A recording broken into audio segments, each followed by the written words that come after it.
Hello friends, कैसे हैं आप लोग। आपके अपने चैनल मस्त मलंग मैथ में आप लोगों का स्वागत है।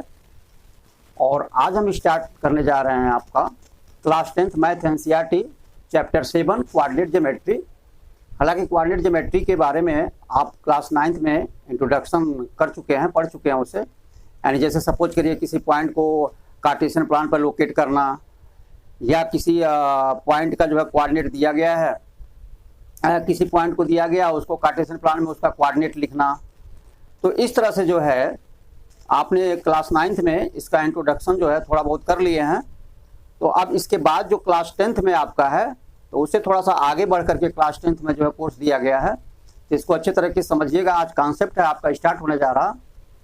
और हाँ, स्टार्ट करने से पहले आप लोगों से गुजारिश है कि आप लोग जो है अपने इस चैनल मस्त मलंग मैथ चैनल को जो है ज़्यादा से ज़्यादा जो है शेयर करें और सब्सक्राइब करना न भूलें और लाइक करें।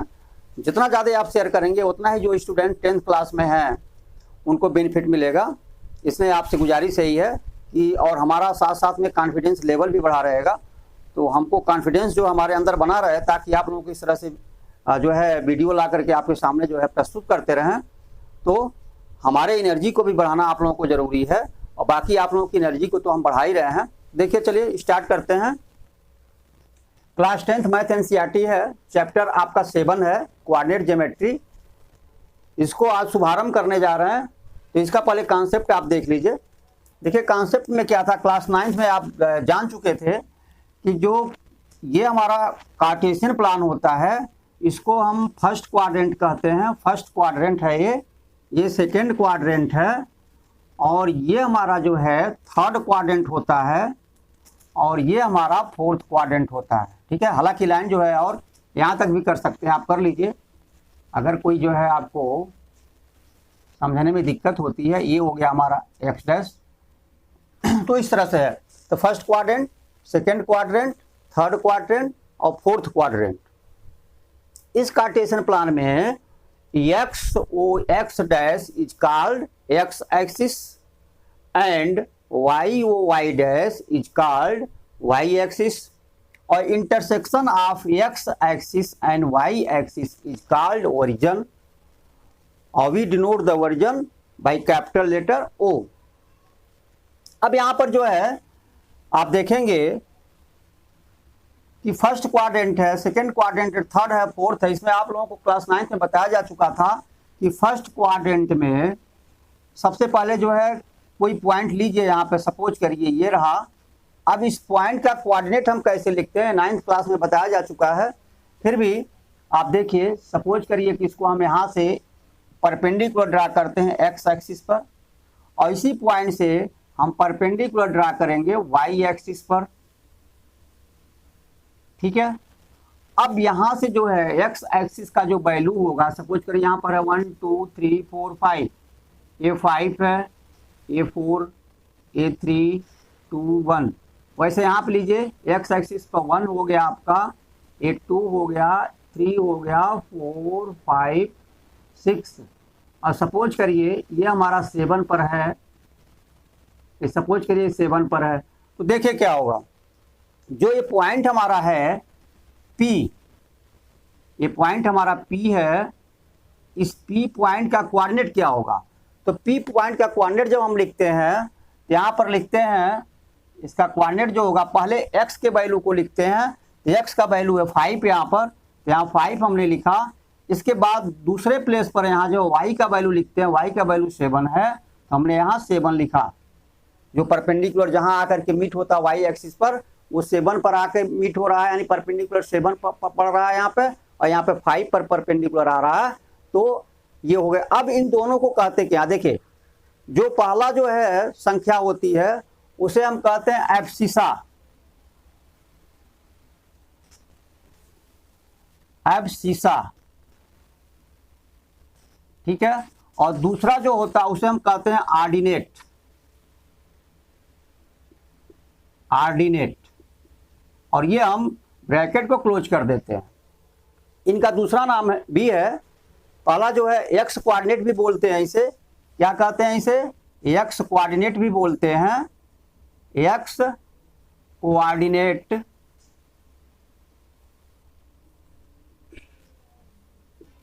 और इसको सेकंड वाले को y कोऑर्डिनेट भी बोलते हैं।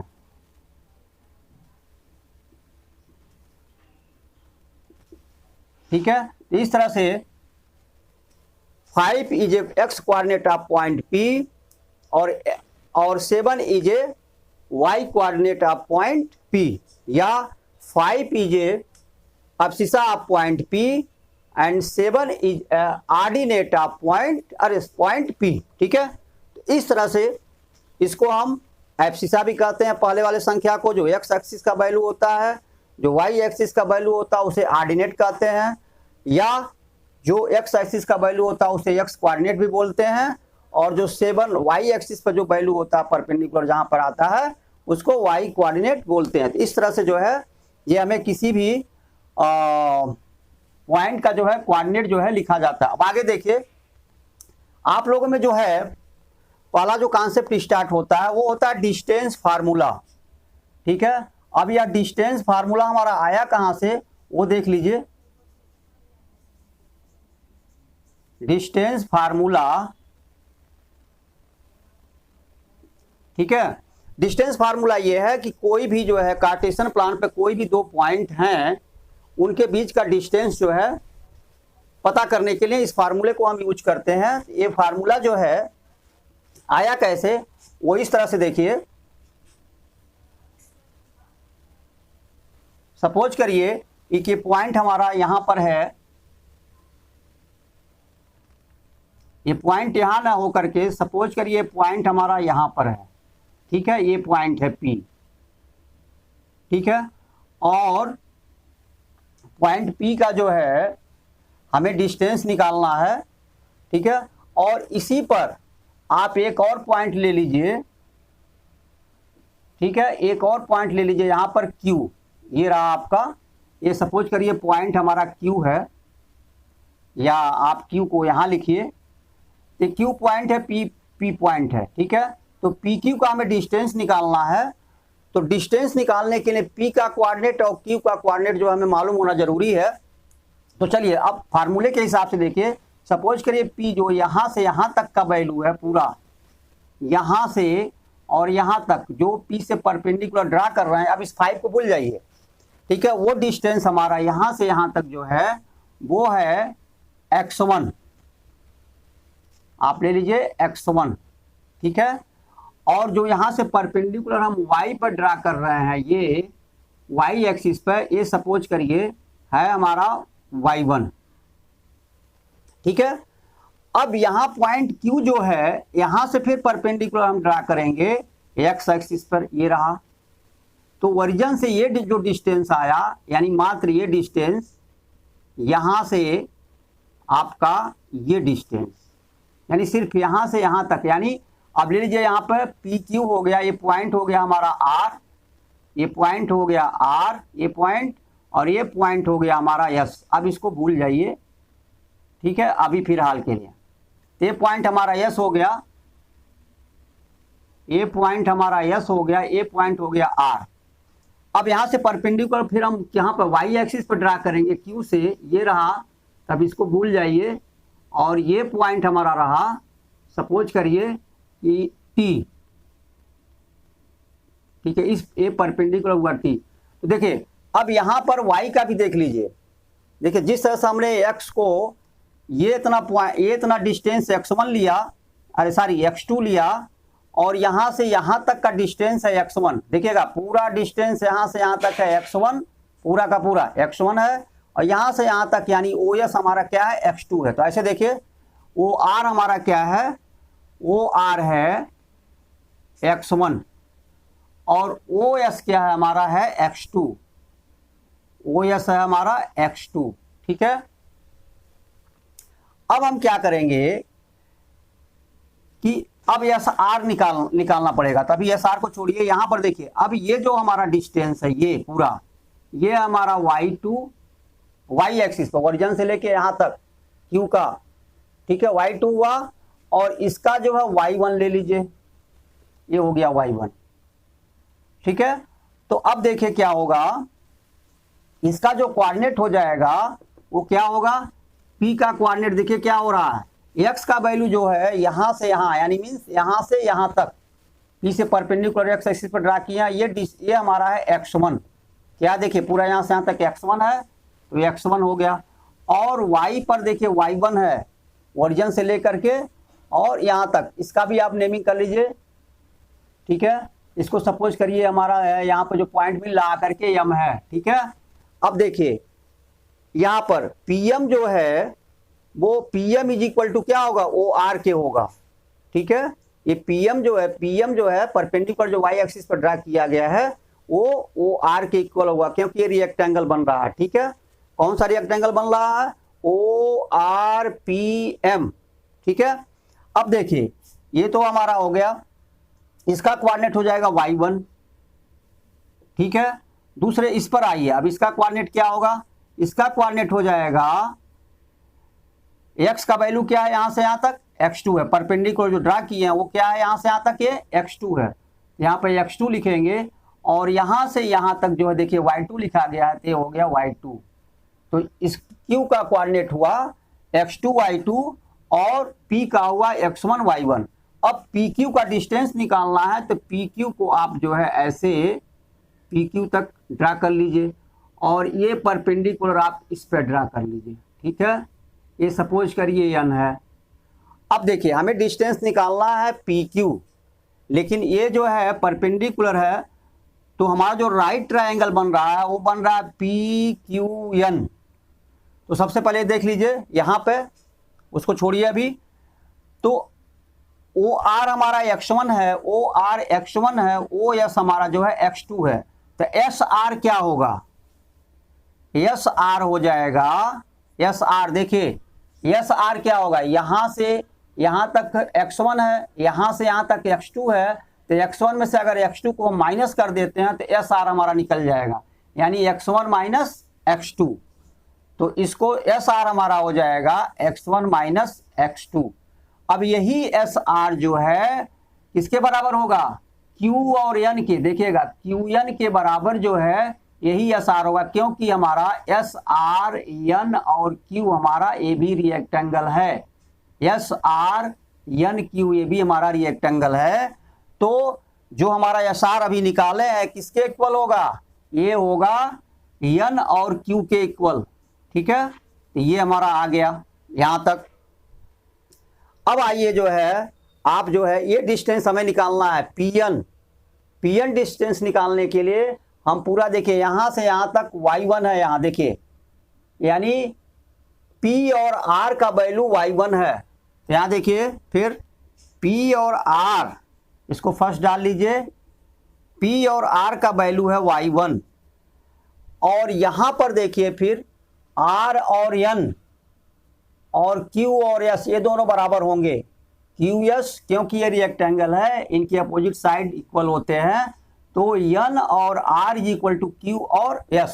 तो N R हमारा y1 है, तो QS भी हमारा y1 होगा, ठीक है। अब इसके बाद देखिए हमें निकालना है PN, क्या निकालना है, P और N निकालना है। तो PN निकालने के लिए हम क्या करेंगे, PR माइनस NR कर देंगे। PR y1 है और NR y2 है, तो y1 माइनस y2 हो जाएगा PN के, ठीक है। तो PN इज इक्वल टू हो जाएगा y1 माइनस y2, ठीक है। PN हमारा y1 माइनस y2 हुआ, और ये आया कैसे, PR हमारा y1 था, ठीक है, PR y1 था, और NR हमारा क्या था, लिख लीजिए यहाँ पे, NR क्या था, NR हमारा y2 था, ठीक है। देखिएगा NR हमारा ये QS के इक्वल था, और NR हमारा जब QS हमारा y2 है तो NR भी y2 हुआ। तो इस तरह से जो है अब हम निकालेंगे यहाँ पे PN, तो PN इज इक्वल टू हो जाएगा, एक तरह से ऐसे कर लीजिए, PN इज इक्वल टू हो जाएगा PR माइनस NR, यानी y1 माइनस y2, यानी PR और माइनस हो जाएगा NR is equal to, PR हमारा क्या y1 है और माइनस हो जाएगा NR क्या हमारा y2 है। तो इस तरह से जो है हमारा ये दो चीज निकल गया, PN का वैल्यू निकल गया और SR का वैल्यू निकल गया। किसका वैल्यू निकला, Pn का वैल्यू निकला और Qn का वैल्यू निकलना चाहिए। तो Qn ये हुआ, Qn का वैल्यू निकला। ठीक है, यहां लिख लीजिए Qn इज इक्वल टू आया है, यानी Q या Qn is equal to x1 minus x2। तो ये आया हमारा x1 माइनस x2। ठीक है, अब देखिए यहां पर जो है, जब आप इस ट्राइंगल में जो है राइट ट्राइंगल बन रहा है आपका, राइट ट्राइंगल जो है आप लिखेंगे यहां, इन राइट ट्राइंगल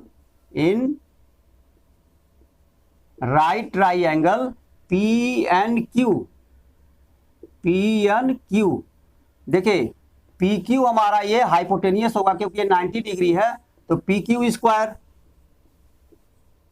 PQ या PQ is equal to root में क्या करिएगा, रूट में हो जाएगा PN स्क्वायर और प्लस QN स्क्वायर।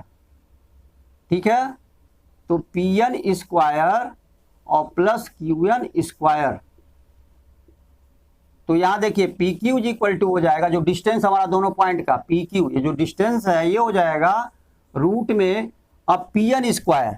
देखिए Pn हमारा आया है y1 माइनस y2, तो आप ऐसे कर लीजिए, थोड़ा सा Q1 को पहले कर लीजिए तो फार्मूले के हिसाब से ठीक रहेगा। यहाँ पर लिखिए Qn स्क्वायर, देखिएगा Qn square plus Pn square. अब देखिए Q1 हमारा क्या आया है, Q1 आया है x1 माइनस x2, तो यहाँ लिख लेंगे आप x1 माइनस x2, ये हमारा Q1 का वैल्यू है। देखिए इसका स्क्वायर हो जाएगा प्लस Pn का स्क्वायर, Pn हमारा आया, देखिए Pn आया y1 माइनस y2, तो ये हो जाएगा y1 माइनस y2 का होल स्क्वायर। ठीक है, यही हमारा PQ जो है का वैल्यू होगा स्क्वायर रूट में x1 माइनस x2 का square plus y1 minus y2 का स्क्वायर। यही हमारा डिस्टेंस फार्मूला होता है, इसी को हम कहते हैं डिस्टेंस फार्मूला। दूसरी चीज, इसको जो है ये जो डिस्टेंस फार्मूला हमारा PQ is equal to x1 minus x2 का square plus y1 minus y2 का स्क्वायर, इसको हम ऐसे भी लिख सकते हैं, PQ इज इक्वल टू हो जाएगा, जब आप रूट में है इसको आप पहले लिखिएगा, जैसे इसको आप चेंज करिएगा x2 माइनस x1 में, तो अगर आप इसको चेंज करते हैं तो इसको भी चेंज करिएगा तभी आंसर सही आएगा, यानी चेंज करेंगे तो हम दोनों को करेंगे। तो इसको ऐसे भी लिख सकते हैं x2 माइनस x1 का होल स्क्वायर, इसको हमने चेंज कर दिया x2 माइनस x1 किया, तो इसको भी y2 माइनस y1 करना पड़ेगा प्लस y2 माइनस y1 का होल स्क्वायर। ठीक है, तो ये हमारा डिस्टेंस फार्मूला रहा। तो इस डिस्टेंस फार्मूला से की हेल्प से जो है हम जो है डिस्टेंस निकाल सकते हैं। ठीक है, अब आगे देखिए, इस पर जो है एक क्वेश्चन आप कर लीजिए तो अभी क्लियर हो जाएगा ये डिस्टेंस फार्मूला कैसे वर्क करता है। सपोज करिए कि पॉइंट P है, इसका कोऑर्डिनेट है 4 और 5, और पॉइंट जो है Q है, इसका कोऑर्डिनेट है -9 और 6। ठीक है, तो हमें PQ निकालना है। क्या निकालना है? PQ। तो PQ निकालने के लिए सबसे पहले x1 y1 क्या है, x2 y2 क्या है, क्लियर करना पड़ेगा। तो पहला जो पॉइंट होता है इसका कोऑर्डिनेट x1 y1 लेते हैं। दूसरा जो होता है, क्योंकि ये जो हमारा है ये लाइन, सपोज करिए पॉइंट हमारा P है, ये पॉइंट हमारा P है, ये पॉइंट हमारा Q है, तो हमें PQ डिस्टेंस निकालना है। तो जो P का कोऑर्डिनेट होता है उसे हम x1 और y1 मानते हैं, और जो P पहले स्टार्ट होता है लेटर और Q लास्ट में होता है, तो इसको हम x2 y2 लेते हैं। ठीक है, तो उस केस में देखिए P का कोऑर्डिनेट हमारा 4 5 है, यानी इसके जब 4 और 5 है तो x1 इज इक्वल टू 4 हुआ, y1 इज इक्वल टू 5 हुआ। तो जब हम PQ का डिस्टेंस निकालेंगे यहाँ पे, इज इक्वल टू हो जाएगा स्क्वायर रूट में x1 माइनस x2 का होल स्क्वायर। तो x1 क्या हमारा, x1 है 4, यहाँ लिखेंगे 4 और माइनस x2। अब देखिए x2 हमारा क्या है, -9 है, तो x1 माइनस x2, तो ये हमारा -9 है। तो जब यहाँ -9 रखेंगे, ठीक है, जब यहाँ इसे -9 रखेंगे, स्क्वायर करेंगे और प्लस हमने लिया है x1 माइनस x2, तो y2 माइनस y1 नहीं लेंगे, y1 माइनस y2 ही लेंगे।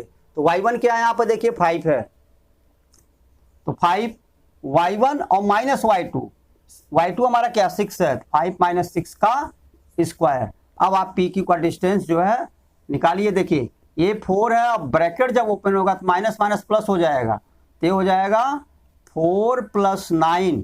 चलिए 4 और प्लस 9 होगा तो ये 13 हो जाएगा, 13 का स्क्वायर और प्लस 5 - 6 यानी -1 का स्क्वायर।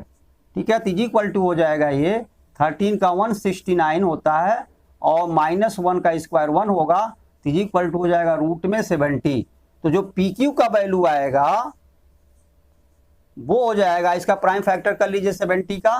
तो देखिए 70 में आप 2 से करिएगा तो 35 आएगा, फिर ये 5 से जाएगा तो 7 आएगा और फिर 7 से करिएगा 1 आएगा। कोई भी पेयर नहीं बन रहा है, इसमें से डायरेक्ट जो है 70 यूनिट, ठीक है, लिख देंगे। इस तरह से हम डिस्टेंस फार्मूला को यूज करते हैं। हमेशा याद रखिए कि जो डिस्टेंस फार्मूला होगा वो हमारा जो है मेन इसका डिस्टेंस फार्मूला का ये है कि ये फार्मूला हम हमेशा माइंड में रखेंगे कि डिस्टेंस जो होता है 2 पॉइंट का, ठीक है, वो होगा रूट में, हमेशा इसको याद रखेंगे, क्या होगा x1 - x2 का होल स्क्वायर, ठीक है, और प्लस y1 - y2 का होल स्क्वायर। इसको हमेशा माइंड में रखना पड़ेगा। ये रहा आपका डिस्टेंस फार्मूला। अब इसमें देखिए, सपोज करिए कि कोई पॉइंट है और उसका हमें डिस्टेंस निकालना है, लेकिन वो पॉइंट कैसा है वो देखिए। सपोज करिए हमारा x और y एक्सिस है ये, और कोई पॉइंट हमारा ये ओरिजिन हो गया, ठीक है, और ये हमारा x हो गया, x डैश, y और y डैश, ठीक है। अब यहाँ कोई पॉइंट P है ये, तो हमें OP निकालना है डिस्टेंस। तो इस केस में चलिए P का जो हमारा वो कोऑर्डिनेट x और y है सपोज करिए, ठीक है, और O का कोऑर्डिनेट यानी ओरिजिन का कोऑर्डिनेट क्या होता है, इसका कोऑर्डिनेट होता है 0 और 0, आप लोग जानते हैं, 9th में कर चुके हैं। तो देखिए x1, ठीक है, तो हमारा OP क्या होगा, आप देख लीजिए यहीं पर OP क्या होगा, OP इक्वल टू होगा रूट में x1। तो चलिए OP निकालना है तो O से स्टार्ट कर रहे हैं, तो x1 हमारा क्या हुआ 0, y1 क्या हुआ 0, तो यहाँ पे लिखेंगे 0, x1 0 हुआ, माइनस x2, ये हमारा x2 y2 है, x1 y1 x2 y2, तो x2 क्या है x है, तो 0 - x का स्क्वायर और प्लस y1 भी देखिए यहाँ पर 0 है, तो 0 और माइनस y2 हमारा क्या है y है, तो y2 का होल स्क्वायर। तो लास्ट में क्या आया हमारा -x का होल स्क्वायर, ठीक है, और प्लस 0 - y यानी -y का होल स्क्वायर। तो ये आ गया सीधे हमारा x स्क्वायर और प्लस y स्क्वायर, ठीक है। OP इक्वल टू, अगर किसी भी जो है पॉइंट का ओरिजिन से हमें डिस्टेंस निकालना है तो ओरिजिन का कोऑर्डिनेट हमेशा 0 0 होगा। इट मीन्स उस पॉइंट P का जो कोऑर्डिनेट होगा उसी कोऑर्डिनेट का अंडर रूट में x square plus y square का जो वैल्यू होगा वही ओरिजिन से डिस्टेंस होगा। तो इस तरह से डिस्टेंस फार्मूला रहा आपका। अब यहां पर जो है आगे बढ़ते हैं डिस्टेंस फार्मूला से। दूसरा जो फार्मूला आपका है इसमें, और एक चीज हमेशा याद रखिएगा, 9th क्लास में ये जो है क्लियर हो चुका था, फिर भी एक बार और याद दिला दे रहे हैं आप लोगों को। ये जैसे हमारा x है, ये x डैश है, ये y है, ये y डैश है, y एक्सिस ए हो गया, ए एक्स एक्सिस हो गया। फर्स्ट क्वाड्रेंट में कोई भी पॉइंट होगा तो उसका जो कोऑर्डिनेट होगा वो एब्सिसा यानी x कोऑर्डिनेट और y कोऑर्डिनेट दोनों का वैल्यू प्लस में रहेगा।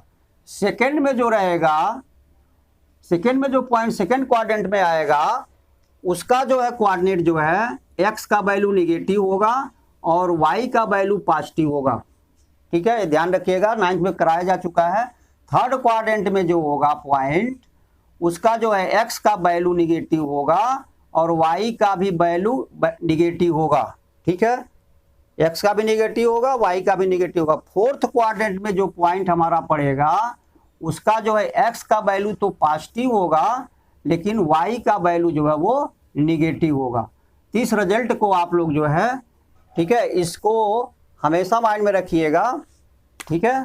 ये हमारा फर्स्ट क्वाड्रेंट का रहा, दोनों पॉजिटिव होंगे, X coordinate Y coordinate. Second में हमारा एक्स कोऑर्डिनेट नेगेटिव होगा, वाई कोऑर्डिनेट पॉजिटिव होगा। थर्ड में एक्स भी नेगेटिव होगा, वाई भी नेगेटिव होगा। और फोर्थ में एक्स पॉजिटिव होगा, वाई नेगेटिव होगा। अब हम बढ़ते हैं आगे, जो है आप लोगों का है सेक्शन फार्मूला। तो सेक्शन फार्मूला में जो है दूसरा जो फार्मूला आपका है वो है सेक्शन फार्मूला। तो सेक्शन फार्मूला को आप ऐसे देखिए, सपोज करिए एक कोई हमारा लाइन है। अब इसको हटा दे रहे हैं, इसमें कोई प्रॉब्लम नहीं है, इसको देख लीजिएगा आप लोग, क्योंकि 9th में कर चुके हैं। अब यहाँ पे सेक्शन फार्मूला में जब आएंगे तो सेक्शन फार्मूला में सपोज करिए लाइन हमारा है। सेक्शन फार्मूला को पहले समझिए, और ये पॉइंट हमारा ए है और ये पॉइंट हमारा बी है। अब यहां पर जो है कोई पॉइंट हमारा सपोज करिए कि क्यू है यहां पे, या ए बी है, पॉइंट सी ले लीजिए सपोज करिए। अब ये पॉइंट सी जो है ए बी को डिवाइड कर रहा है, किसमें डिवाइड कर रहा है? m1 रेशियो m2 में। किसमें डिवाइड कर रहा है? m1 रेशियो m2 में डिवाइड कर रहा है। ठीक है, यानी m1 ये हुआ, m1 रेशियो m2 में डिवाइड कर रहा है। किसको? A B line is divided by the point C in the ratio m1 ratio m2 में। अब यह मीनिंग क्या हुआ? इसका मीनिंग ऐसे समझिए, सपोज करिए ये रहा हमारा, या इसी को समझ लीजिए, कोई दिक्कत नहीं है। इसमें सपोज करिए ये इसका जो है ये हो गया। देखिए ये इक्वल पार्ट कर दिए गए हैं ए बी के। तो ए बी के जो इक्वल पार्ट किए गए हैं 1 part, 2 part, 3 part, 4 part. 4 part a c हमारा 4 पार्ट है और बी सी हमारा 3 पार्ट है। ठीक है, तो जो रेशियो होगा वो 4 रेशियो क्या होगा? 3 होगा, क्योंकि ए सी देखिए ए बी को टोटल 7, देखिए 1 part, 2 part, 3 part, 4 part, 5 part, 6 part और 7 पार्ट। 7 पार्ट में इक्वल पार्ट में ए बी को हम डिवाइड किए, और 4 पार्ट ए बी का 4 पार्ट 1 2 3 4, ए सी जो है 4 पार्ट है और बी सी जो है 1 2 3 पार्ट है। तो m1 का वैल्यू 4 और m2 का वैल्यू 3 आएगा, 4 रेशियो 3। यही हमारा रेशियो है, चूंकि हमको फार्मूला में करना है इसलिए इस रेशियो को m1 और m2 हमने ले लिया। अब सपोज करिए पॉइंट ए है, इसका कोऑर्डिनेट जो है पॉइंट ए का x1 है और y1 है। ठीक है, पॉइंट बी का कोऑर्डिनेट जो है ये x2 है, y2 है। क्लियर? हमें पॉइंट सी का कोऑर्डिनेट निकालना है। रेशियो गिवन है m1 रेशियो m2। तो देखिए इसमें भी 4 क्वांटिटी है। पहली क्वांटिटी है कोऑर्डिनेट ऑफ ए, दूसरा क्वांटिटी कोऑर्डिनेट ऑफ बी, तीसरा क्वांटिटी रेशियो यानी m1 रेशियो m2, और जो फोर्थ क्वांटिटी है यानी वो रहेगा कोऑर्डिनेट ऑफ पॉइंट सी। इस 4 में से कोई भी 3 अगर हमारा क्लियर है तो फोर्थ का वैल्यू निकाल सकते हैं। सपोज करिए कि हमें x1 y1 x2 y2 और रेशियो जो है ये तीन क्वांटिटी हमारा गिवन है, तो हम कोऑर्डिनेट पॉइंट सी का निकाल सकते हैं। या हमें x1 y1 मालूम है, सी का कोऑर्डिनेट मालूम है और बी का कोऑर्डिनेट मालूम है, तो हम रेशियो निकाल सकते हैं। या हमें पॉइंट ए का कोऑर्डिनेट मालूम है, पॉइंट सी का मालूम है, या रेशियो मालूम है तो पॉइंट बी का कोऑर्डिनेट निकाल सकते हैं। इस तरह से इस 4 क्वांटिटी जो हमारा है उसमें से 3 कोई भी क्लियर रहेगा तो फोर्थ को हम निकाल सकते हैं। अब आ जाइए फार्मूला पर आप। तो सपोज करिए अब हमें इसका कोऑर्डिनेट निकालना है सी का। तो जो हमारा फार्मूला होता है वो होता है, सी का कोऑर्डिनेट हम लिख रहे हैं, सी का कोऑर्डिनेट जो है यहाँ पे लिख रहे हैं, तो ये होता है m1, और जब m1 लेंगे तो x2 उठाएंगे, यानी m1 इंटू x2, या ऐसे लिख लीजिए m1 x2 और प्लस और दूसरी बार क्या करेंगे, m1 के साथ x2 लिए, दूसरी बार क्या करेंगे m2 लेंगे तो x1 लेंगे इसके साथ, तो m2 हो गया और इंटू हो गया x1, और अपान में हो जाएगा m1 प्लस m2। ये जो वैल्यू होगा वो c के x कोऑर्डिनेट का वैल्यू होगा, अब इसी सी के वाई कोऑर्डिनेट का क्या वैल्यू होगा?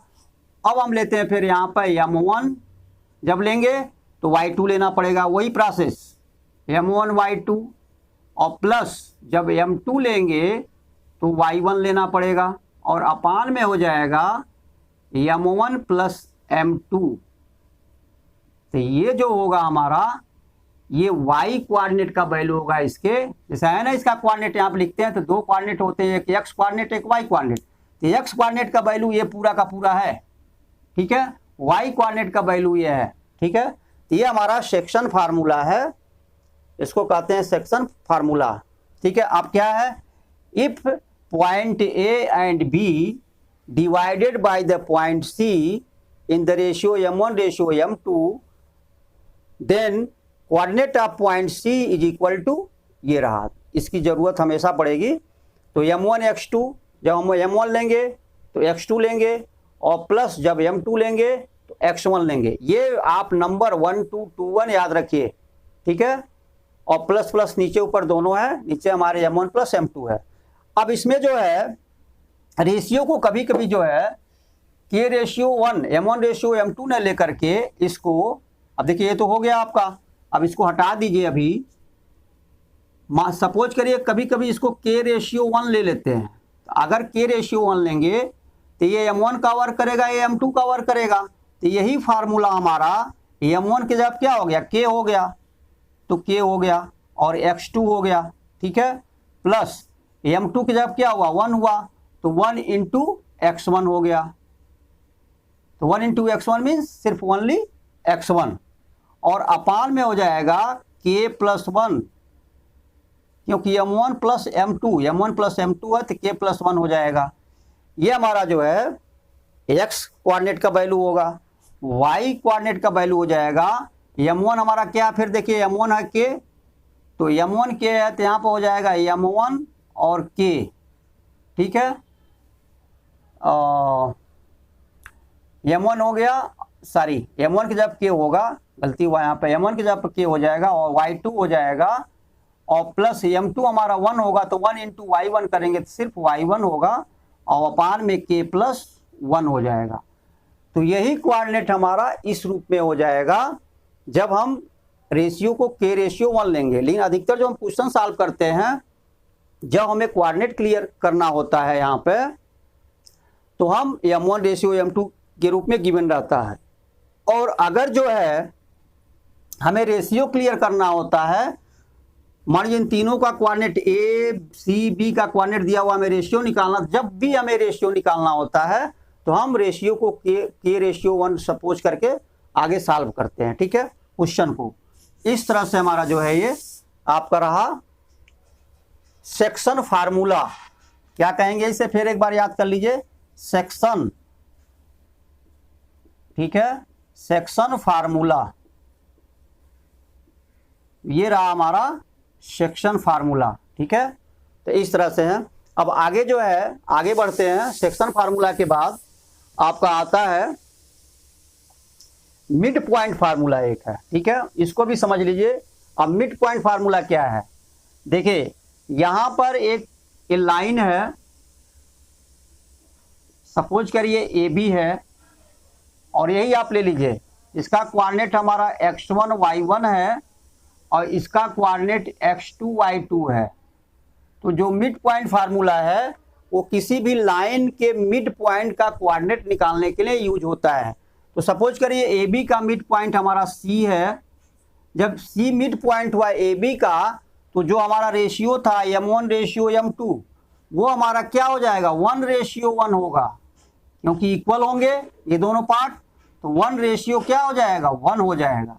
तो उस समय जो पॉइंट सी का कोऑर्डिनेट होगा वो देखिए क्या होगा, m1।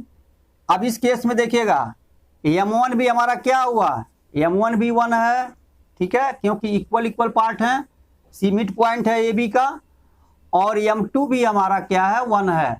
तो इस फार्मूला में जहां m1 m2 होगा वहां हम 1 को पुट कर देंगे। देखिए इसके जब 1 होगा तो यहाँ 1 इंटू x2, तो सिर्फ क्या बचेगा, x2 बचेगा।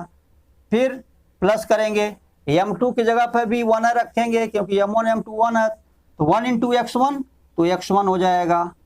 अपान में m1 प्लस m2 यानी 1 प्लस 1 तो 2 हो जाएगा।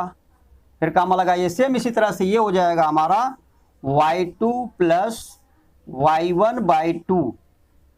अब इसको थोड़ा सा रीड करने में आसानी हो तो x2 प्लस x1 या x1 प्लस x2 ऐसे लिख लेते हैं, x1 प्लस x2 बाई 2 लिख लेते हैं और y1 प्लस y2 बाई 2 लिख लेते हैं। ठीक है, ऐसे लिख लेते हैं ताकि रीड करने में थोड़ा सा आसानी हो, x1 plus x2 by 2, y1 plus y2 by 2। ये डिस्टेंस मिड पॉइंट फार्मूला हुआ। मिड पॉइंट फार्मूला एक्चुअली जो है न्यू फार्मूला नहीं है, सिर्फ हमारा सेक्शन फार्मूला, ठीक है, सेक्शन फार्मूला ही है, इन विच रेशियो यानी m1 is equal to m2 is equal to 1 होगा और बाकी से सेक्शन फार्मूला ही मान के चलिए। ये तो मिड पॉइंट के कोऑर्डिनेट को निकालने का फार्मूला, इसलिए इसे मिड पॉइंट फार्मूला भी कहते हैं। तो ये आपका रहा, अब तक जो आपको बताया जा चुका वो रहा डिस्टेंस फार्मूला, सेक्शन फार्मूला और मिड पॉइंट फार्मूला। तो ये तो आपके जो रहे कॉन्सेप्ट, कुछ कॉन्सेप्ट और है उसको भी देख लीजिए क्या है वो कॉन्सेप्ट जो है। इसके बाद आपका आता है area of triangles.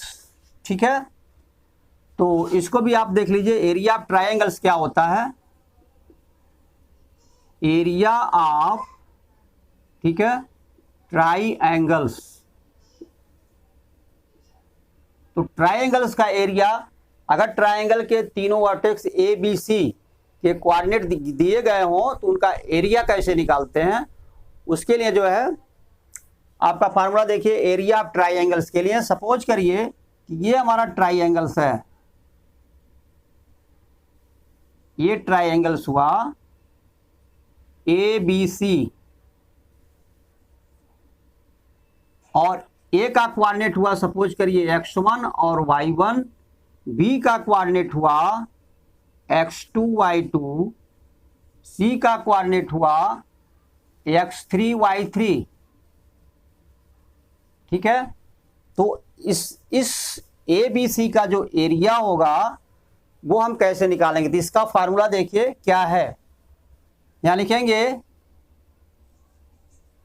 Area triangle A B C, A B C का एरिया निकालेंगे तो ये होगा फार्मूला जो है 1/2 और ब्रैकेट में होगा, पहले हम लेंगे x1। देखिए फार्मूला को लर्न करने का मेथड यहीं पर देख लीजिए, हम पहले लेंगे x1, जब x1 लेंगे तो तुरंत x1 लेने के बाद यहाँ हम आ जाएंगे इस पॉइंट पे, x1 के बाद यहाँ ब्रैकेट लगता है एक, और ब्रैकेट में क्या लिखेंगे, हमने x1 लिया तो अब ये पॉइंट को भूल जाएंगे, b के y कोऑर्डिनेट को लेंगे यानी y2, और a को भूलने के बाद b और c पर आएंगे। जब हमने x1 लिख लिया, ए पॉइंट ए के x1 को लिख लिया तो a को भूल जाएंगे, b और c के रिलेशन को हम यहाँ लिखेंगे और y वाले रिलेशन को लिखेंगे यानी y2 माइनस y3। क्या लिखेंगे, y2 माइनस y3, तो y2 माइनस हो गया y3 और प्लस यहाँ लिखेंगे x2।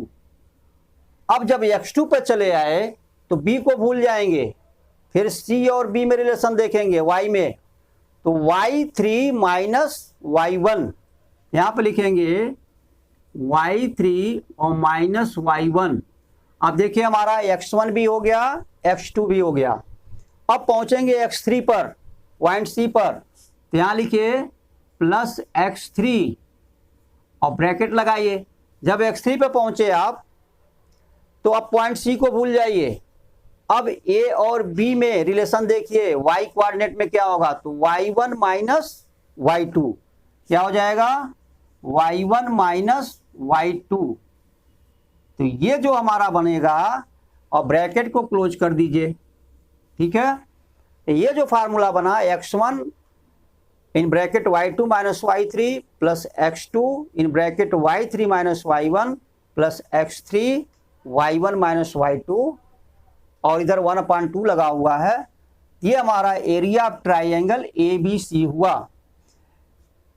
करते क्या है, कभी कभी जो इसके अंदर की क्वांटिटी जो है जब हम सॉल्व करते हैं तो 1/2, ये ब्रैकेट देखिए, ये ब्रैकेट है यहाँ से यहाँ तक, ये ब्रैकेट, इसके अंदर की जो क्वांटिटी है निगेटिव आ जाती है कभी कभी, लेकिन एरिया कभी नेगेटिव नहीं हो सकता, इसलिए सिर्फ जो है पॉजिटिव लेकर के हम सॉल्व करते हैं। सपोज करिए इन दोनों के अंदर हमने सॉल्व किया, वैल्यू निकाला तो -72 आया, तो ये 1/2 तो बाहर है, तो 1/2 इंटू -72 नहीं करेंगे बल्कि 1/2 इंटू 72 करेंगे। भले निगेटिव अंदर आया है, क्योंकि एरिया कभी निगेटिव नहीं हो सकता, इसलिए हमेशा इसका एक तरह से आप ये कह सकते हैं कि इसका हमेशा हम एब्सोल्यूट वैल्यू लेते हैं। इसलिए इस फार्मूले को हम इस ब्रैकेट को हटा करके ऐसे भी लिख सकते हैं। देखिए 1/2 एरिया ऑफ ABC, 1/2 और यहां पर हम लिखते हैं, अब ये आप ब्रैकेट लगा सकते हैं यहाँ पे, x1 और y2 माइनस y3, ठीक है, x1 y2 minus y3 plus x2 और y3 minus y1, y3 minus y1 और plus x3 y1 minus y2, और ये ब्रैकेट लगाइए आप, फिर ये एब्सोल्यूट वैल्यू कर दीजिए यहाँ पे। ये तो जो भी इसके अंदर वैल्यू आता है उसको हम पॉजिटिव करके बाहर निकालते हैं, फिर 1/2 से मल्टीप्लाई कर देते हैं। ये रहा हमारा एरिया ऑफ ट्राइंगल का फार्मूला। हमेशा याद रखिए कि पॉइंट ए से आर्डर वाइज चलते हैं, ए से स्टार्ट किए हैं तो ए बी फिर सी ऐसे जाएंगे, तो ए से स्टार्ट किए तो हमने x1 लिया, तो अब इस पॉइंट को भूल जाएंगे, और बी और सी के जो y कोऑर्डिनेट हैं y2 और y3, उसमें रिलेशन सीधे ये होगा y2 माइनस y3 आर्डर के हिसाब से। डी के बाद सी आता है तो ऐसा नहीं y3 माइनस y2 कर देंगे, नहीं y2 माइनस y3, और प्लस जब x2 पर पहुंचेंगे तो फिर इसको पॉइंट बी को भूल जाएंगे, फिर सी और ए आता है ऑर्डर में, तो सी का y3 माइनस y1 कर देंगे, ठीक है, और फिर जब सी पर पहुंचेंगे प्लस x3 हो गया हमारा, फिर इसको भूल जाएंगे। अब ए और बी के y कोऑर्डिनेट का रिलेशन वही y1 माइनस y2, ये है फार्मूले को लर्न करने का मेथड। अब इसके बाद जो है हम पहुंचते हैं आपका कॉलिनियर पॉइंट्स। तो कॉलिनियर पॉइंट्स को अच्छी तरह समझिए, क्या है कॉलिनियर पॉइंट्स जो है, इसको तो रहने दीजिए, इसकी जरूरत पड़ेगी अभी। अब कॉलिनियर पॉइंट पर आइए,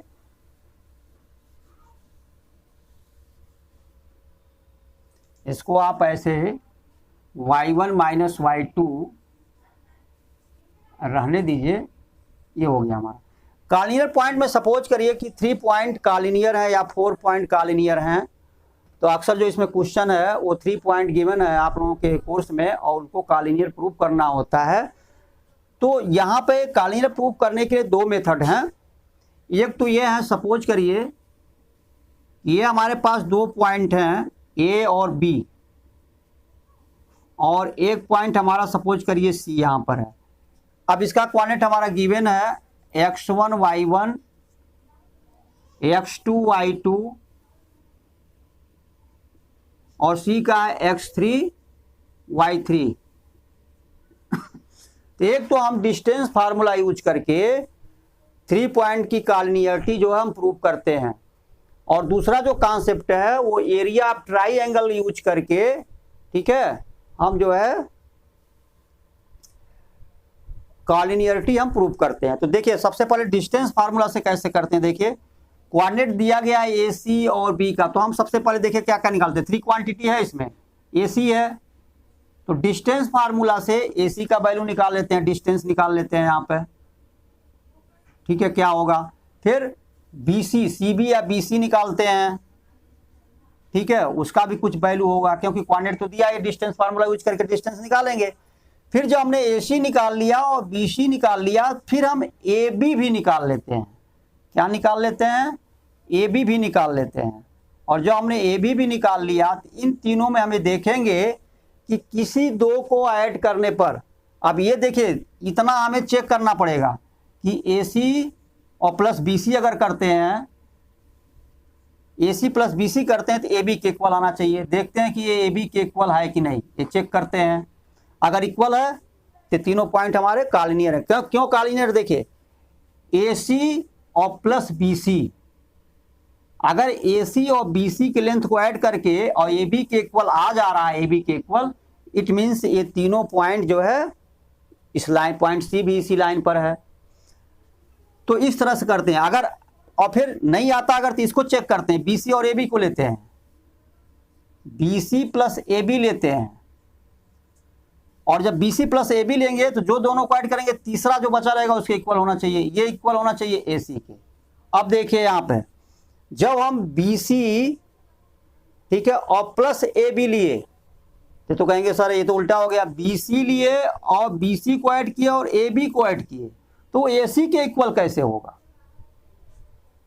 है ना। यहाँ पर देख लीजिए, तो देखिए अगर ऐसा होता है ठीक है, BC और प्लस जो है AB लेते हैं अगर, तो ये जो C पॉइंट सपोज करिए C पॉइंट, अब देखिए C पॉइंट यहाँ ना हो करके इसको आप ऐसे समझिए, मान लीजिए B पॉइंट हमारा यहाँ है, इसका हमने लिखा था x2 y2, सपोज करिए AB के बीच इधर अंदर ये C ना हो करके C हमारा बाहर है, यहाँ पर है, कोऑर्डिनेट कहीं भी दिया जा सकता है, x3 y3 हमारा, अब ये C यहाँ न हो करके हमारा A इसी लाइन में है लेकिन AB को क्रॉस कर गया है, उस समय क्या होगा, तो अब C नहीं यहाँ पर, अब C हमारा यहाँ चला है लेकिन है इसी लाइन में। तो इस केस में अगर हम BC ये रहा, BC और प्लस AB करते हैं तो किसके इक्वल होगा, AC के इक्वल होगा, ठीक है। तो ये हो गया, अगर ये इक्वल आ जाता तब भी हमारा लाइन तीनों पॉइंट क्या है, कॉलिनियर हैं। तीसरा, अगर हम चलिए AC और BC को लिया, BC और AB को लिए, अगर AB और AC को लेते हैं, AB plus AC is equal to BC के इक्वल आना चाहिए।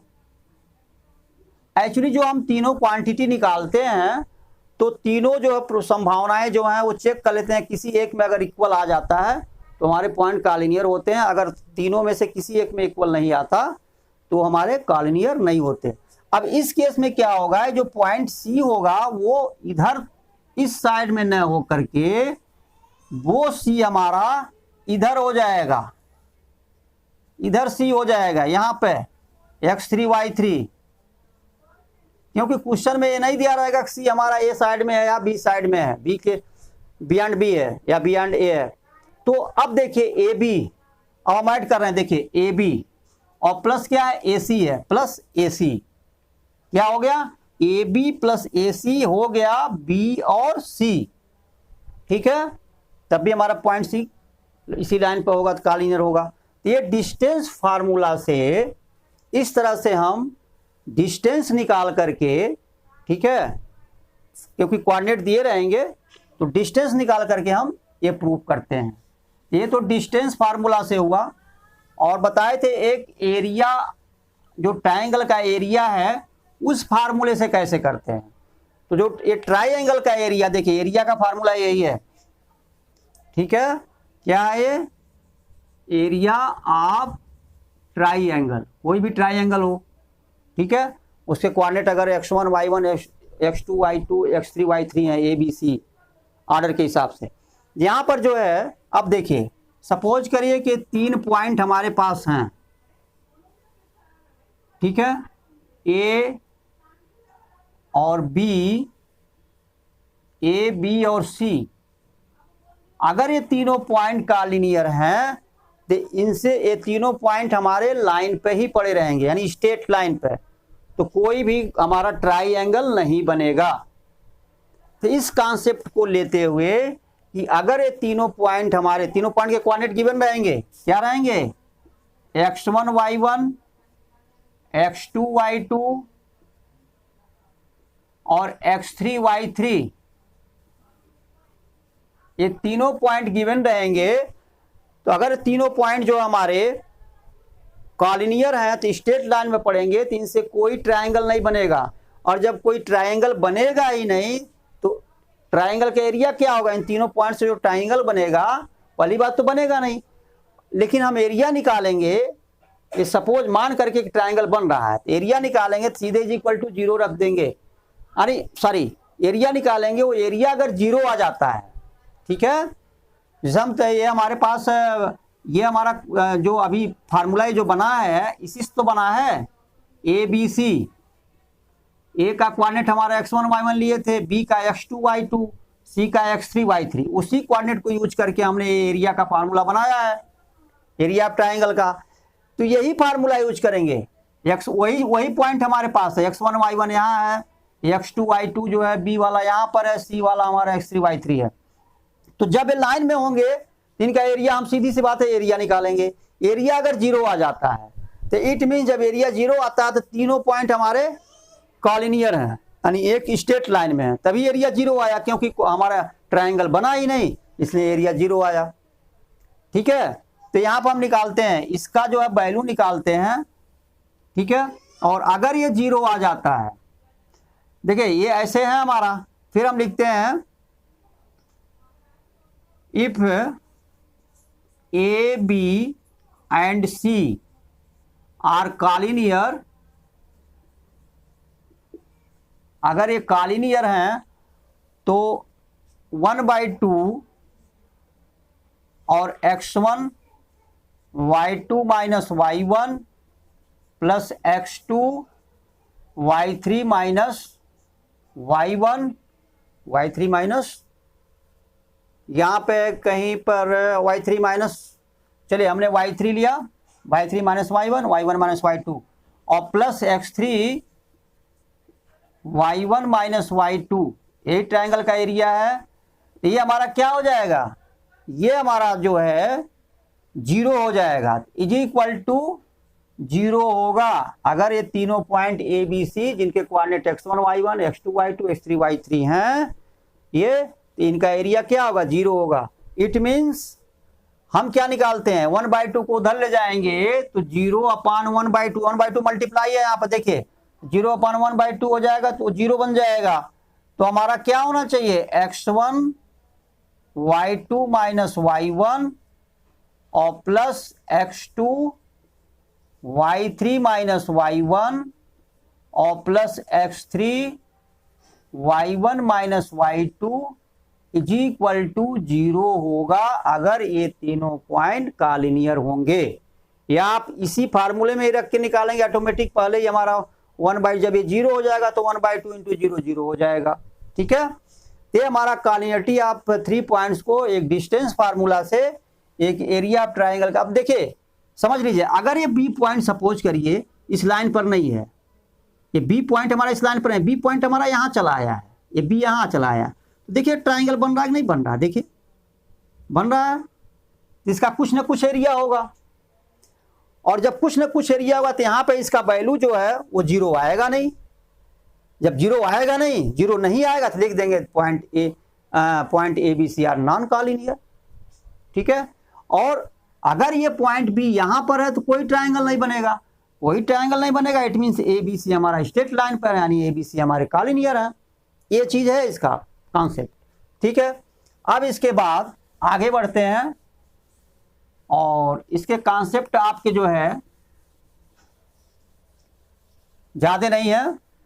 अब इसके बाद सेंट्रायड। ठीक है, सेंट्रायड ऑफ ए ट्राइंगल। ठीक है, इसको आप ऐसे समझिए, समझ में आ जाएगा। Centroid of A triangle, suppose करिए ट्राइंगल है हमारा ए बी सी, ये हमारा रहा ए बी सी ट्राइंगल है, और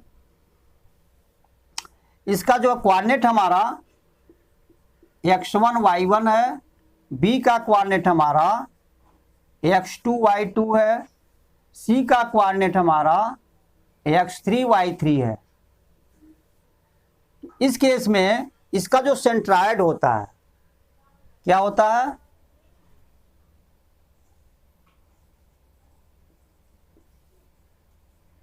centroid of triangle A B C. अब सेंट्रायड एक पॉइंट होता है, पॉइंट क्या होता है, ट्राइंगल ए बी सी के तीनों मीडियन को हम ड्रा करते हैं, ए डी हो गया, फिर ए बी ई हो गया, परपेंडिकुलर नहीं मीडियन है, यानी इस B C point B C के मिड पॉइंट डी को हम ए से मिलाते हैं, ए सी के मिड पॉइंट ई को हम BC से मिलाते हैं, फिर AB के मिड पॉइंट F को हम जो है C से ले जाते हैं, ये रहा हमारा, ठीक है, यहाँ C पर आया। ये जो पॉइंट है तीनों जो है मीडियन AD, मीडियन BE और मीडियन CF जो एक पॉइंट पे इंटरसेक्ट करती हैं, इसी पॉइंट को हम सेंट्राइड ऑफ ट्रायंगल ABC कहते हैं। तो सपोज करिए ये हमारा O है, पॉइंट O पर कट कर रही हैं तीनों median AD, BE and CF। तो O का कोऑर्डिनेट यानी O is the centroid of triangle ABC। तो सेंट्राइड ऑफ ट्रायंगल ABC का हमें कोऑर्डिनेट अगर निकालना है, यहाँ पे लिख सकते हैं, यहाँ पे लिख दीजिए, एक बढ़ा सकते हैं, कोऑर्डिनेट ऑफ, ठीक है, coordinate of centroid of triangle ABC। तो इसका क्या होगा कोऑर्डिनेट, देखिएगा क्या होगा। पहली बात x का वैल्यू क्या होगा और y का वैल्यू, इसका जो कोऑर्डिनेट होगा वो जो है x और y का वैल्यू होगा कुछ ना कुछ। x का वैल्यू क्या होगा वो देखिए सीधे, x1 plus x2 plus x3/3 होगा, कामा, ये हमारा x कोऑर्डिनेट का वैल्यू हो गया। इसका x कोऑर्डिनेट का, y का वैल्यू क्या होगा, y1 प्लस y2 और प्लस y3/3 होगा, ठीक है। ये जो होगा वो सेंट्राइड ऑफ ट्रायंगल ABC का कोऑर्डिनेट होगा। कीजिए, x1 y1 x2 y2 x3 y3 है, तो x1 x2 और प्लस x3/3 कर देंगे, और फिर y के वैल्यू को निकालने के लिए y1 plus y2 plus y3 ये हो गया अपॉन 3 कर देंगे। ये हुआ हमारा सेंट्राइड जो है ऑफ ट्रायंगल ABC। इस तरह से जो है हम इसे निकालेंगे। दूसरा ये है, चलिए हो गया, आशा करते हैं समझ में आ गया होगा आप लोगों के। अब अगर जो है सपोज करिए कि हमारे पास क्वाड्रिलेटरल है और क्वाड्रिलेटरल का एरिया निकालना है, तो वो क्या होता है वो देखिए। क्वाड्रिलेटरल के एरिया को निकालने के लिए सपोज करिए ये हमारे पास जो है कोई क्वाड्रिलेटरल है, इस तरह से जैसे भी बना है, ठीक है, ABCD क्वाड्रिलेटरल हो गया हमारा, ABCD।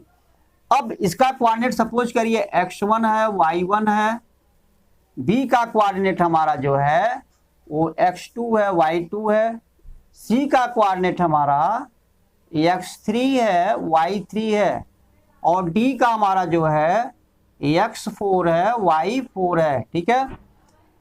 तो इसका हमें एरिया निकालना है, कोऑर्डिनेट गिवन है, कैसे निकालेंगे। इस क्वाड्रिलेटरल्स को जो है हम 2 ट्राइंगल में जो है डिवाइड कर देंगे, किसी एक डायगोनल को ड्रा करके। मान लीजिए इस डायगोनल को ड्रा किया, हम इस डायगोनल को भी ड्रा कर सकते थे।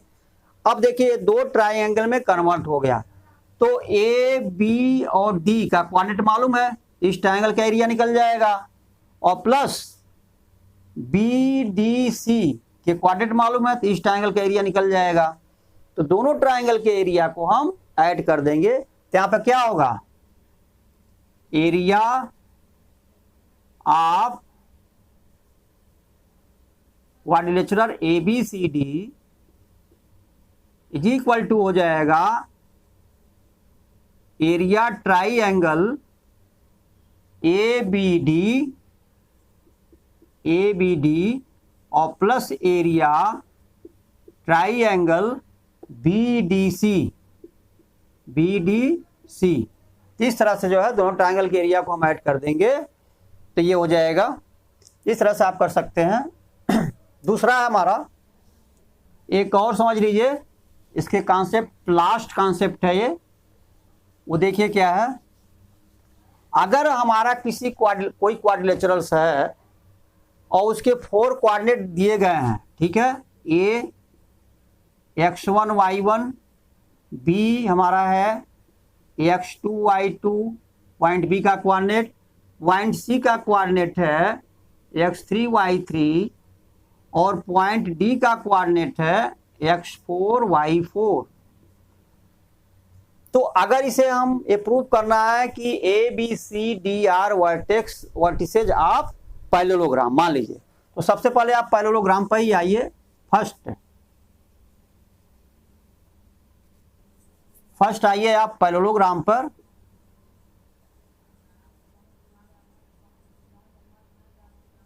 तो अगर हमें इसे पैरेललोग्राम प्रूव करना है और 4 वर्सेज के कोऑर्डिनेट दिए गए हैं, तो सबसे पहले हम क्या करेंगे, देखिए सपोज करिए ये हमारा रहा ऐसे ABCD, तो ये हमारा जो है ABCD के कोऑर्डिनेट गिवन है। अगर इसे हमें ये प्रूव करना कि पैरेललोग्राम है कि नहीं, या जानने के लिए हम AB निकालते हैं, AB निकालते हैं। चलिए AB हमने निकाला, फिर BC निकाले, BC हमने निकाला, कुछ वैल्यू होगा, फिर CD हमने निकाला, ये भी कुछ वैल्यू होगा, फिर हमने DA निकाला। तो पैरेललोग्राम में अपोजिट जो है साइड क्या होते हैं, वो इक्वल होते हैं। तो अब इन चारों में देखेंगे कि AB के अपोजिट जो हमारा DC है, तो जो AB का वैल्यू आ रहेगा और जो CD यानी DC का वैल्यू आ रहेगा, ये देखेंगे इक्वल है कि नहीं। अगर इक्वल है ठीक है, तो एक अपोजिट साइड तो हमारा इक्वल हो गया AB और CD, क्योंकि डिस्टेंस निकाले रहेंगे डिस्टेंस फार्मूला से, AB का डिस्टेंस निकाले रहेंगे, ये सब डिस्टेंस निकाले हैं हम, ठीक है। BC का डिस्टेंस निकालेंगे, CD का निकालेंगे, DA का निकालेंगे। अगर AB is equal to CD आ जाता है और BC is equal to AD आ जाता है, ठीक है, उसके बाद तब भी हमें नहीं कह सकते कि पैरेललोग्राम है। अब उसके बाद क्या करेंगे, हमें BD निकालना पड़ेगा, दोनों डायगोनल BD और AC, BD भी हम निकालेंगे और AC भी निकालेंगे। तो आपको पता है कि पैरेललोग्राम के डायगोनल जो है अनइक्वल होते हैं। क्या होते हैं, देखिए इसका लेंथ ज़्यादा दिखाई दे रहा है, इसका कम, तो हमेशा पैरेललोग्राम के डायगोनल जो है इक्वल नहीं होते। इसलिए अगर ये अपोजिट साइड इसमें इक्वल हो भी गए, लेकिन अगर डायगोनल इक्वल नहीं हुए तो तब हमारा जाकर के ये पैरेललोग्राम होगा। और अगर डायगोनल इक्वल हो गए तब ये रिएक्टेंगल होगा, क्योंकि अब रिएक्टेंगल में क्या होता है, अपोजिट साइड जो है इक्वल होते हैं और डायगोनल उनका रिएक्टेंगल का क्या होता है, इक्वल होता है, तो रिएक्टेंगल होगा। लेकिन पैरेललोग्राम प्रूफ करने के लिए हम ये चारों साइड का लेंथ निकालेंगे, फिर डायगोनल का लेंथ निकालेंगे। अगर ये अपोजिट साइड इसमें इक्वल है और डायगोनल अनइक्वल है तो हमारा पैरेललोग्राम होगा, ठीक है। अब सपोज करिए कि इसी को हमें स्क्वायर प्रूफ करना है, नहीं सॉरी रिएक्टेंगल प्रूफ करना है। तो रिएक्टेंगल प्रूफ करने के लिए भी ये चारों साइड निकालेंगे, अपोजिट साइड इक्वल करेंगे, और यही चीज़ पैरेललोग्राम वाला ही हमें प्रोसेस अपनाना पड़ेगा। लेकिन जो डायगोनल हमारे आएंगे वो हमारे इक्वल आएंगे, तो हम लिख देंगे कि अपोजिट साइड जो भी रहेगा, यानी AB is equal to CD and BC is equal to AD and diagonal BD is equal to AC, क्योंकि निकाले रहेंगे क्वांटिटी यहाँ पे, और देयरफॉर ABCD जे रिएक्टेंगल। अब सपोज करिए अब स्क्वायर पे आ जाइए, ठीक है। अब आप स्क्वायर पे आ जाइए और रोम्बस पर आ जाइए। तो देखिए स्क्वायर तो ये रहा, दोनों का डिफरेंस समझिए, ये रहा स्क्वायर, ठीक है, ABCD, और ये रहा हमारा रोम्बस,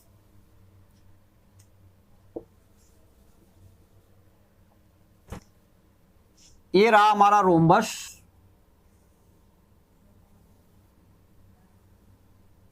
ABCD। तो सपोज करिए ये हमारा चारों कोऑर्डिनेट जो है किसी भी क्वाड्रेचर के दिए गए हैं, हमें उससे रोम्बस प्रूफ करना है। तो ये AB निकालेंगे, BC निकालेंगे, CD निकालेंगे, DA निकालेंगे, देखेंगे चारों साइड इक्वल आ रहा है, लेकिन साथ साथ में डायगोनल भी निकाल लेंगे, BD और AC, वो डायगोनल अनइक्वल आना चाहिए, ठीक है। रोम्बस के केस में, रोम्बस के केस में, रोम्बस के केस में डायगोनल जो हमारा अनइक्वल आना चाहिए, डायगोनल निकालेंगे, देखेंगे अनइक्वल है, और 4 साइड जो हमारे क्या है, इक्वल हैं। AB, BC, CD और DA का जब डिस्टेंस निकालेंगे, क्योंकि कोऑर्डिनेट दिया रहेगा, तो देखेंगे चारों जो है हमारे इक्वल आ रहे हैं, लेकिन जब डायगोनल AC और BD का डिस्टेंस निकालेंगे तो ये दोनों अनइक्वल आ रहे हैं, तब हम लिखेंगे इट इज ए रोम्बस। और अगर ये चारों साइड हमारे इक्वल आ गए और डायगोनल भी इक्वल हो गया, तब हम रोम्बस नहीं कहेंगे, तब वो स्क्वायर होगा, क्योंकि स्क्वायर में 4 साइड इक्वल होते हैं और डायगोनल भी इक्वल होता है। तो जैसे पैरेललोग्राम रिएक्टेंगल का केस था, उसी तरह से रोम्बस और स्क्वायर का केस है। तो इस तरह से हम निकाल लेंगे, क्वेश्चन में आएंगे ये सब। तो इस तरह से हो गया। बाकी इक्विलेटरल ट्रायंगल प्रूव करना है, तो हमारे तीनों कोऑर्डिनेट ट्रायंगल के दिए रहेंगे, तो तीनों साइड निकाल लेंगे। अगर तीनों साइड का लेंथ डिस्टेंस इक्वल आ रहा तो हमारे इक्विलेटरल ट्रायंगल हुए। और आइसोसेल्स में देखेंगे, तीनों साइड निकालेंगे, दो साइड हमारे इक्वल होंगे डिस्टेंस में, तो हमारा आइसोसेल्स ट्रायंगल होगा। तो इस तरह से आपका जो है ये कॉन्सेप्ट जो है कोऑर्डिनेट ज्योमेट्री का फिनिश हुआ। और जाने से पहले आप लोगों से गुजारिश है कि आप लोग इस वीडियो को ज़्यादा से ज़्यादा शेयर करिए अपने फ्रेंड सर्कल में, ताकि ज़्यादा से ज़्यादा वीडियो जो है 10th क्लास के स्टूडेंट के पास पहुँचे और वो इसका जो है बेनिफिट ले सकें। और सब्सक्राइब जरूर करिएगा आप अपने चैनल मस्त मलंग मैथ चैनल को, और लाइक जरूर करिएगा, और कोशिश ये करिए कि बेल आइकन को जरूर जो है दबाइएगा, ताकि जो भी वीडियो अपलोड करते हैं वो तत्काल आप लोगों के पास पहुंच जाए। धन्यवाद।